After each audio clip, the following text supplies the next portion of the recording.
Class 7-এর physical science ক্লাসে আজকের আমরা রাসায়নিক সমীকরণের সমতা বিধান করা শিখব।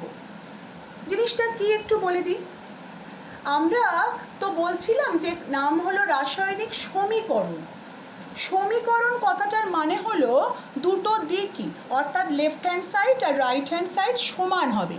কিন্তু ম্যাক্সিমাম ক্ষেত্রেই আমরা আগের ক্লাসে যতগুলো কেমিক্যাল ইকুয়েশন বা রাসায়নিক সমীকরণ লিখেছি প্রত্যেকটাতেই আমরা কিন্তু সমান চিহ্নটা ইউজ করতে পারিনি, তার বদলে আমরা কি করেছি, অ্যারো সাইন দিয়েছি।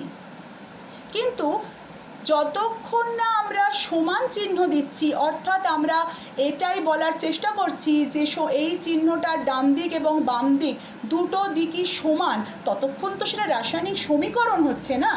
তাই রাসায়নিক সমীকরণটাকে আমরা ব্যালেন্স করা শিখব এবং সেটা একদম সমীকরণ হিসাবেই প্রকাশ করব।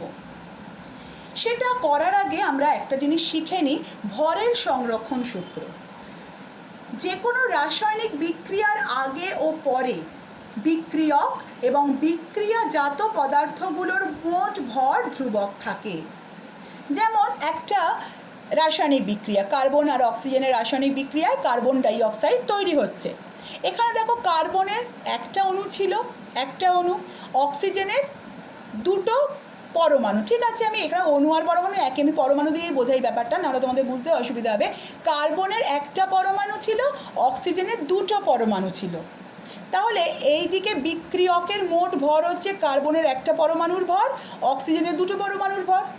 ডান দিকেও দেখো অণুটার মধ্যে কার্বনের একটা পরমাণু, অক্সিজেনের দুটো পরমাণু, অর্থাৎ এরও মোট ভর হচ্ছে কার্বনের একটা পরমাণুর ভর, অক্সিজেনের দুটো পরমাণুর ভর। অর্থাৎ এটা একটা রাসায়নিক সমীকরণ এবং অবশ্যই এটা ভরের সংরক্ষণ সূত্রকে মেনে চলছে। মানে রাসায়নিক বিক্রিয়া ঘটে গেলেও তার আগে বিক্রিয়ক পদার্থ যতগুলোই থাকুক না কেন তাদের মোট যা ভর হয়, বিক্রিয়া ঘটে গেল, এই পদার্থগুলো বিভিন্ন নতুন নতুন পদার্থে চেঞ্জ হয়ে গেল, নতুন পদার্থ উৎপন্ন করলো, পদার্থগুলো ভেঙে গিয়ে তাহলেও যে বিক্রিয়াজাত পদার্থগুলো পাওয়া যাবে সেই বিক্রিয়াজাত পদার্থগুলোর যদি মোট ভর আমরা দেখি সেটা হবে বিক্রিয়কের মোট ভরের সঙ্গে সমান। এটা হলো ভরের সংরক্ষণ সূত্র এবং এই সমীকরণটা, এই রাসায়নিক বিক্রিয়াটা সেই ভরের সংরক্ষণ সূত্রকে মেনে চলেছে, সাপোর্ট করেছে। কিন্তু কার্বন তো অক্সিজেনের সঙ্গে শুধুমাত্র কার্বন ডাই অক্সাইড তৈরি করে না, অক্সিজেনের পরিমাণ যদি কম হয় তাহলে কার্বন ও অক্সিজেনের দহনের ফলে কার্বন মনোক্সাইড, মোর হার্মফুল কার্বন মনোক্সাইড গ্যাসও কিন্তু তৈরি হয়। এই ইকুয়েশনটা আবার দেখো তো, কার্বনের একটা পরমাণুর ভর, ভর দিয়ে বলছি আমি, অক্সিজেনের দুটো পরমাণুর ভর, এদিকে কি রয়েছে, কার্বনের একটা, অক্সিজেনের দুটো। তাহলে কি বিক্রিয়ক পদার্থগুলোর মোট ভর আর বিক্রিয়াজাত পদার্থগুলোর মোট ভর সমান হলো, হলো না।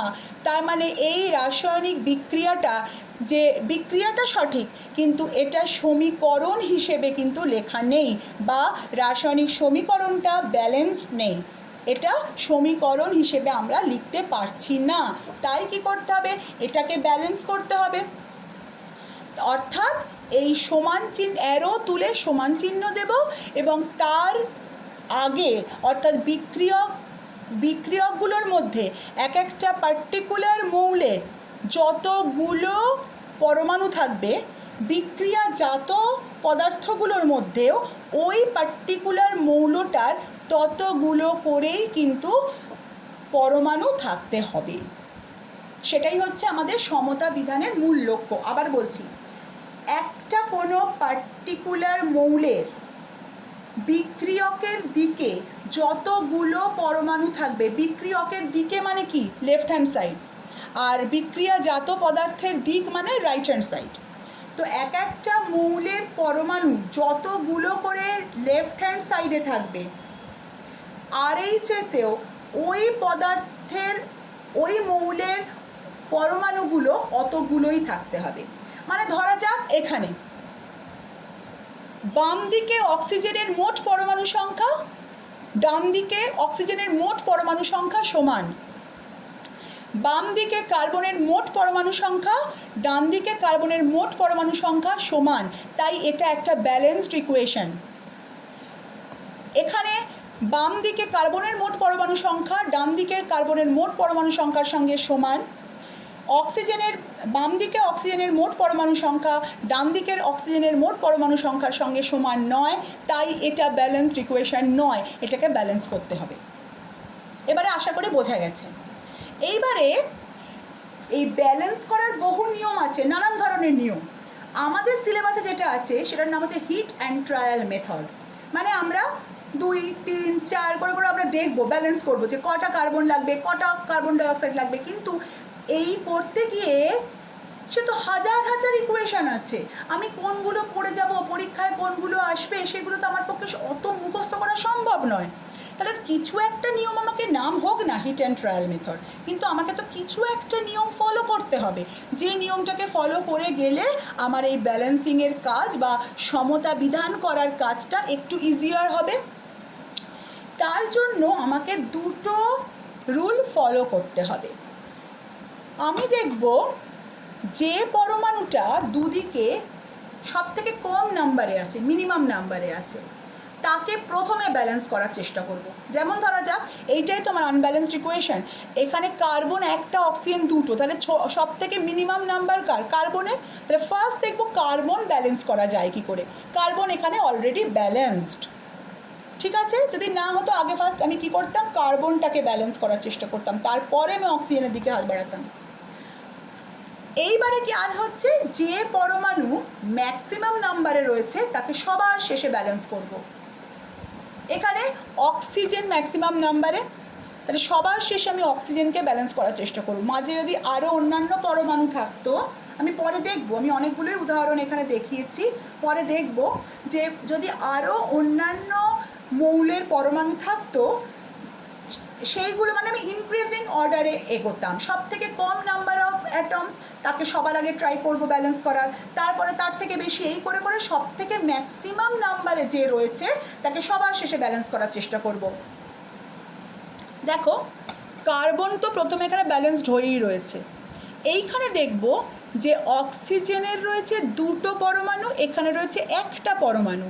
তাহলে 1কে 2 বানাতে গেলে কি করতে হবে, আমি তো এর মাঝখানে লিখতে পারি না, CO কার্বন মনোক্সাইড তো একটা যৌগের একটা অণু, তাই আমি কি করলাম, বাইরে 2 লিখলাম। তাহলে অক্সিজেন কটা হলো, অক্সিজেনের দুটো পরমাণু হলো।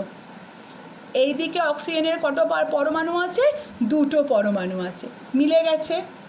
এইবারে আমি প্রথম থেকে দেখব, অক্সিজেনের দুটো পরমাণু, অক্সিজেনের দুটো পরমাণু। কার্বনের ছিল একটা পরমাণু, যেই কার্বনের একটা পরমাণু হলো, এদিকে কার্বনের দুটো পরমাণু হলো, তাই আবার আমি একে ব্যালেন্স করার জন্য কার্বনেও দুটো পরমাণু নিয়ে নিলাম। দেখা যাক, কার্বনের দুটো হলো, কার্বনের দুটো হলো, অক্সিজেনের দুটো ছিল, অক্সিজেনের দুটো হলো, অর্থাৎ ইকুয়েশনটা ব্যালেন্সড হয়ে গেল। এই অবস্থায় এটা তো সমীকরণ, তাই আমি অ্যারোটা আর লিখব না, আমি কি করব, অ্যারোর বদলে সমান চিহ্ন দিয়ে দেবো। তাই কার্বন আর অক্সিজেন রাসায়নিক বিক্রিয়া ঘটিয়ে কার্বন মনোক্সাইড গঠনের রাসায়নিক বিক্রিয়ার সমীকরণ হবে 2C + O2 = 2CO। খবরদার এগুলো মুখস্থ করার চেষ্টা করবে না, বুঝে বুঝে স্টেপ বাই স্টেপ আমি আরও শিখিয়ে দিচ্ছি, স্টেপ বাই স্টেপ বুঝে বুঝে ব্যালেন্স করবে, তাহলে কোনো ইকুয়েশনই তোমাদের কাছে কঠিন মনে হবে না। ব্যালেন্সিং একটা জাস্ট পাজল সলভিংয়ের মতন, সব ব্যালেন্সিং তোমরা পারবেই। এখানে কি ছিল, কার্বনের একটা পরমাণু, কার্বনের একটা পরমাণু, অক্সিজেনের দুটো পরমাণু, অক্সিজেনের দুটো পরমাণু, এ তো অলরেডি ব্যালেন্সড, তাই আমি একে আর ফার্দার অ্যারো সাইন না দিয়ে আমি ইকুয়ালস সাইন নিয়ে আসবো, C + O2 = CO2। আচ্ছা, এইখানে আমার একটা কথা বলার আছে, এই যে O2 মানেও তো অক্সিজেনের দুটো পরমাণু, বাট 2O এখানেও তো অক্সিজেনের দুটো পরমাণু, তফাৎটা কি? তফাৎ হচ্ছে এখানে দুটো অক্সিজেনের আলাদা আলাদা দুটো পরমাণু, আর এখানে দুটো পরমাণু মিলিয়ে অক্সিজেনের একটা অণু তৈরি করেছে। ঠিক আছে, এটা মাথায় রাখবে। চলো আরও কয়েকটা ব্যালেন্সিং আমরা দেখে নিই। এইখানে হচ্ছে সোডিয়াম জলের সাথে রাসায়নিক বিক্রিয়া ঘটিয়ে আমরা বোধহয় এই ইকুয়েশনগুলো আগের ক্লাসে করেছি, সে সম্বন্ধে আমি পরে আসছি। সোডিয়াম এবং জল সঙ্গে রাসায়নিক বিক্রিয়া ঘটিয়ে সোডিয়াম হাইড্রোক্সাইড তৈরি করেছে আর হাইড্রোজেন গ্যাস বেরিয়ে গেছে। এটাকে ব্যালেন্স করা আছে কি না দেখি, না থাকলে ব্যালেন্স করব। বলেছিলাম সব থেকে কম যে আছে তাকে নিয়ে আগে করতে হবে। সব থেকে কম আছে সোডিয়াম, একটা সোডিয়াম ছিল। আমি যে লাল অক্ষরে যেগুলো লিখেছি লাল কালি দিয়ে, সেগুলো কিন্তু আমি পরে ব্যালেন্স করেছি। ঠিক আছে, তোমরা আগের ক্লাসে যে সমীকরণ তাতে দেখবে শুধু Na+H2O করাই আছে। সোডিয়াম একটা ছিল, সোডিয়াম একটা আছে। তারপরে আছে অক্সিজেন, অক্সিজেন মোটে একটা ছিল, এখানে অক্সিজেন একটা আছে। হাইড্রোজেন দুটো ছিল, এখানে 1 আর 2 3, ব্যাস ব্যালেন্সড নেই, ব্যালেন্স করতে হবে। হাইড্রোজেন এখানে দুটো, এদিকে তিনটে, 3 আর 2 এর সাথে তো ওরমভাবে ব্যালেন্স হয় না। তাহলে মোটামুটি আগে আমি 3টাকে একটা ইভেন নাম্বারে নিয়ে আসি। 3কে ইভেন নাম্বারে না আনতে গেলে নেক্সট ইভেন নাম্বার হচ্ছে 4। তাহলে 4 করতে গেলে আমাকে এই এইচটা 2 করতে হবে, এখানে 2 আছেই। তাহলে এখানে যখন 2 করলাম তাহলে পুরোটাই কিন্তু 2 হয়ে গেল। দুটো সোডিয়াম হয়ে গেল, দুটো অক্সিজেন হয়ে গেল, দুটো হাইড্রোজেন হয়ে গেল। তাহলে হাইড্রোজেনটা হলো 2 আর 2 4, এখানে রয়েছে 2, তাহলে আমাকে বাইরে একটা 2 আনতে হলো। 2 2 4, হাইড্রোজেন ব্যালেন্সড হয়ে গেল। অক্সিজেন, অক্সিজেন এখানে হয়ে গেল দুটো, এখানেও দুটো হয়ে গেল। সোডিয়াম এখানে একটা হয়ে গেছে, এখানে কিন্তু দুটো, তাই এখানে আবার সোডিয়াম আমি 2 করে দিলাম। তাই আমার ব্যালেন্সড ইকুয়েশন হলো 2Na+2H2O সমান 2NaOH plus H2। একটা কথা এখানে বলে রাখি, যদি দেখো যে সব কটা 2 2 2 2 বা 2 4 6, মানে অর্থাৎ আমি বলতে চাইছি যে প্রত্যেকটা যদি কোনো অনুপাতের, এখানে তো 4টে জিনিস আছে, তাই 1 2 3 4, তাই 4টে নাম্বারের অনুপাতের লঘিষ্ঠ আকারে নেই, তাহলে জানবে তুমি ভুল করছো। মানে 2 2 2 2 সেটা হতে পারে না। 2 2 2 2 হওয়া মানেও যা, 1 1 1 1 হওয়া মানেও তাই। আমি ওই সংকেত লেখানোর সময় কথাটা কিন্তু বলেছিলাম। এখানে কিন্তু 2 2 2 1, অর্থাৎ এদের 4 জনের মধ্যে 1 ছাড়া আর কোনো কমন ফ্যাক্টর নেই, তাই এটা ঠিকঠাকভাবে আমার হয়েছে। ঠিক আছে, তারপরে আরেকটা নিই। পটাশিয়াম ক্লোরাইডকে উত্তপ্ত করলে পটাশিয়াম ক্লোরাইড আর অক্সিজেন গ্যাস তৈরি হয়। এই ইকুয়েশনটাও আমার মনে আছে, বিয়োজন বিক্রিয়া আগের ক্লাসে আমি দিয়েছিলাম। এখানেও তাই, পটাশিয়াম একটা, পটাশিয়াম একটা, ক্লোরিন একটা, ক্লোরিন একটা, সব মিলে যাচ্ছে। কিন্তু অক্সিজেন 3টে, অক্সিজেন 2টো। এই 3 আর 2 এর পাল্লায় পড়ে গেছে, এখানে একটা 3টে, এখানে 2টো। আমি 2টাকে আর 3-এর লসাগু দেখছি 6, তাহলে প্রথমে আগে আমি 3 দিয়ে দিলাম, এখানে 3O2 করে দিলাম, মানে 6টা হয়ে গেল। যদি 6টা হয়ে যায় তাহলে এইখানেও তোমাকে 6 বানাতে হবে, তাই বাইরে 2 করে দিলাম। আর যেই 2 করে দিলাম, অক্সিজেন না হয় 6টা 6টা মিলে গেল, পটাশিয়ামও 2 হয়ে গেল, KClও 2 হয়ে গেল, Clও 2 হয়ে গেল, Kও 2 হয়ে গেল। তাই আমি KCl এর বাইরে আরেকটা 2 লিখে দিলাম। বোঝা যাচ্ছে তো স্টেপগুলো? খুবই সোজা জিনিস। তার মানে পটাশিয়ামও 2 হয়ে গেল, potassium 2, chlorine 2, chlorine 2, oxygen 6, oxygen 6। তাহলে ফাইনাল ইকুয়েশনটা কি হলো? 2KClO3 সমান 2KCl প্লাস 3O2। বোঝা গেছে? আর একটু ম্যাচিওর একটা ইকুয়েশন দেখব। লেড নাইট্রেট থেকে lead oxide, nitrogen dioxide, oxygen. দেখো লেড, লেড প্রথমে দুদিকেই 1 1 ছিল। নাইট্রোজেন 2টো ছিল, নাইট্রোজেন একখানা, এখানে একটা ধাক্কা খাওয়া হয়েছে। অক্সিজেন কটা? 3 2 6টা ছিল, এখানে ছিল একটা, 2টো, 2 আর 1 3, 3 আর 2 5। এইটাকে, এটা তো 2টো, তাহলে অক্সিজেনকে ফার্স্টে ব্যালেন্স করে তারপরে নাইট্রোজেনকে ব্যালেন্স করতে গিয়ে আমার জিনিসটা দেখো এসে গেছে 2 PB হয়েছে। নাইট্রোজেন হচ্ছে 2 2 4, এই যে নাইট্রোজেন 4টে। অক্সিজেন হচ্ছে 3 দুগুণে 6, 6 দুগুণে 12, অক্সিজেন হচ্ছে দুটো, দুটো 4টে, আর 4 দুগুণে 8, 8 আর 4-এ 12, ব্যাস আমার ইকুয়েশন ব্যালেন্সড। অর্থাৎ 2 PbNO3 হোল 2 সমান 2 PbO 4NO2 আর 1O2। এইখানে যেটা আমাকে দেখতে হবে, আমাদের অনেক সময় গুলিয়ে যায় যে এখানে টোটাল অক্সিজেন কটা আছে। এইখানটায় টোটাল অক্সিজেন হচ্ছে 3 × 2 6, 6 × 2, কারণ এই পুরো অণুটা তো দুখানা আছে।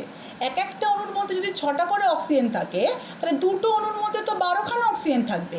এইটা কিন্তু অনেক সময় আমাদের মাথা থেকে বেরিয়ে যায়। এই ক্যালকুলেশনটা করার জন্যই কিন্তু আমি এই সমীকরণটাকে রেখেছি। আর একটা সমীকরণ, পটাশিয়াম নাইট্রেট থেকে পটাশিয়াম নাইট্রাইট আর অক্সিজেন। আচ্ছা দেখো, পটাশিয়াম মিলে গেছে 1 1, নাইট্রোজেনও মিলে গেছে, আবার অক্সিজেন 3টে আর এখানে 4টে, 3টে আর 4টে। আমি কি করলাম, এখানে প্রথমে অক্সিজেন 4 আর 3, তাহলে 3-এর ডাবল হয়ে গেলে 6, কারণ আমাকে এখানে যদি ইভেন নাম্বার করতে হয় তাহলে 6, এখানে 2 আছে, এখানে 2 রাখলে 4, 4 আর 2-এ 5, 6, তাহলে এখানে কিন্তু আমার সবই মিলে গেল। মানে আলাদা করে আমাকে পটাশিয়ামটাকে আবার 2 করতে হলো না, পটাশিয়ামও 2 হয়ে গেল, নাইট্রোজেনও 2 হয়ে গেল। আবার বলছি, প্রথমে আমি এই 3টাকে 6 বানাচ্ছি। যদি 6 বানাতে হয় এখানে আমি করতে পারতাম, এখানে আমি 6 বানানোর জন্য এখানে এক্সট্রাটা নিতে পারতাম, এখানে 2 নিতে পারতাম, কিন্তু তাতে কি হতো, এই কে আর এন এখানে 2 হয়েছিল, এখানে 1 হয়ে থাকতো। বোঝা গেছে? তাই এইখানে যেহেতু 6 করেছি, তাই অক্সিজেনটাকে আমি ব্যালেন্স করার জন্য, মানে ওটাকে ঠিক করার জন্য আমি এইখানেই 2টা নিয়ে নিয়েছি, যাতে কে আর এনটা এক ধারেই ওটা মিলে যায়। তাহলে ফাইনালি কী হলো, 2টো পটাশিয়াম, 2টো পটাশিয়াম, 2টো নাইট্রোজেন, 2টো নাইট্রোজেন, 6টা অক্সিজেন, 2 দুগুণে 4 আর 2-এ 5, 6টা অক্সিজেন। ঠিক আছে? আরও একটা, অ্যালুমিনিয়াম ক্লোরাইড জল, aluminium hydroxide, hydrogen chloride, aluminium aluminium মিলে গেছে, ক্লোরিন 3টে ক্লোরিন, 1টা ক্লোরিন, মুশকিল। আবার হাইড্রোজেন দেখো, 2টো হাইড্রোজেন, এখানে কটা হাইড্রোজেন, 3 আর 1-এ 4টে হাইড্রোজেন, আর অক্সিজেন 1টা, এখানে 3টে। আমি ফার্স্টে কি করব, ক্লোরিনটাকে মিলিয়ে দিয়েছি, 3টে ক্লোরিন মিলিয়ে দিয়েছি। যেই ক্লোরিনটা মিলে গেল 3 আর 3-এ, হাইড্রোজেন কটা হয়ে গেল, এখানে 3টে হয়ে গেল, এখানে 3টে, 6টা হাইড্রোজেন হওয়ার জন্য এখানে 3 নিয়ে নিয়েছি। তাহলে হাইড্রোজেন মিলে গেল 6টা, ক্লোরিন মিলে গেল 3টে, অক্সিজেন 3টে, অ্যালুমিনিয়াম একটা, ব্যাস balanced. LCl3 + 3H2O, LOH whole 3 + 3HCl, এবং অবশ্যই মাঝখানে সমান চিহ্ন। মনে হয় বুঝতে পেরেছো কিভাবে স্টেপ বাই স্টেপ আমরা ব্যালেন্সিং করব। ঠিক আছে? আর এখানে একটা কথা একটু বলে রাখি, এই যে রাসায়নিক সমীকরণ আমরা আগের ক্লাস থেকে শিখলাম, আজকে তাকে ব্যালেন্স করা শিখলাম। আমরা যতক্ষণ না সেই, ধরা যাক এই যে H2O, এই H2Oটা কি, এই H2Oটা কি জলীয় বাষ্প না জল, যতক্ষণ না আমরা পাশে ব্র্যাকেটে লিখে দিচ্ছি ততক্ষণ কিন্তু তার ভৌত অবস্থা বা এই সমস্ত সম্বন্ধে আমরা জানতে পারছি না। এই যে রাসায়নিক সমীকরণ, এই রাসায়নিক সমীকরণ থেকে আমরা জানতে পারি না এই বিক্রিয়াটা ঘটার জন্য কতটা সময় লেগেছে। যতক্ষণ না আমরা এই সমান চিহ্ন বা অ্যারো চিহ্নর ওপরে বিক্রিয়ার শর্ত, অর্থাৎ তাপ দিতে হচ্ছে না ইলেকট্রিসিটি দিতে হচ্ছে বা কি চাপ দিতে হচ্ছে, যতক্ষণ না লিখছি ততক্ষণ কিন্তু আমাদের সেই শর্তটা জানতে পারছি না। আর কি, যতক্ষণ না আমরা রাসায়নিক সমীকরণের বাইরে এখানে প্লাস তাপ বা মাইনাস তাপ লিখছি ততক্ষণ তাপমোচী না তাপগ্রাহী সেটা সম্বন্ধেও জানতে পারছি না।